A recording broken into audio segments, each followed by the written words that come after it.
Zonder noemenswaardige tegenstand stoten de Amerikanen door richting Maastricht. Op 13 september werd het oostelijk stadsdeel Wiek bereikt. Maastricht had het einde van de oorlog niet ongeschonden gehaald.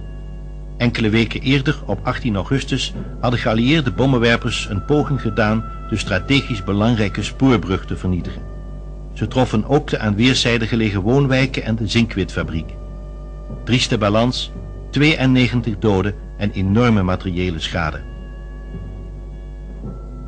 Op 22 augustus werden de slachtoffers onder massale belangstelling begraven.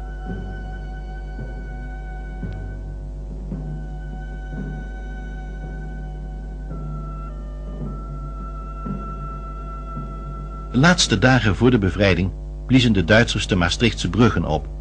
De omgeving van de Sint-Servaasbrug vooral had daaronder te lijden. Toen Wiek al bevrijd was en het stadsdeel op de andere oever nog niet, vuurden Duitsers vanuit het stadspark op bevrijders en burgers die dekking moesten zoeken achter de oprit in de Wiekerbrugstraat. De tegenstand was spoedig gebroken. De Duitsers gaven zich over. Uiteindelijk werden alle gevangenen afgevoerd naar het Vrijthof. Intussen werden van collaboratie verdachte figuren opgespoord en gearresteerd.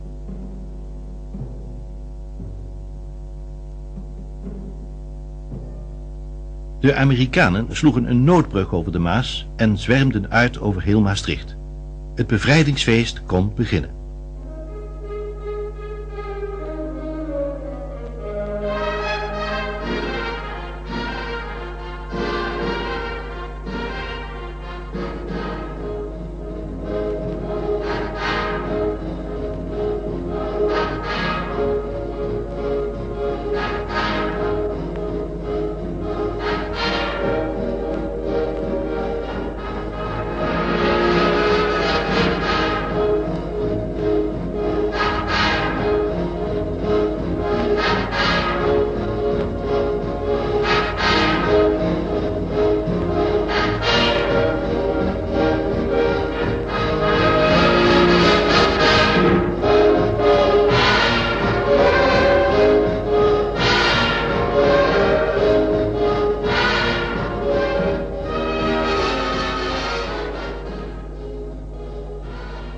Op 18 september 1944 bezocht prins Bernhard het 4 dagen eerder bevrijde Maastricht.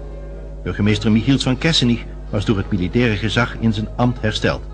Meteen richtte hij zich via een proclamatie tot de weer vrije burgers van Maastricht.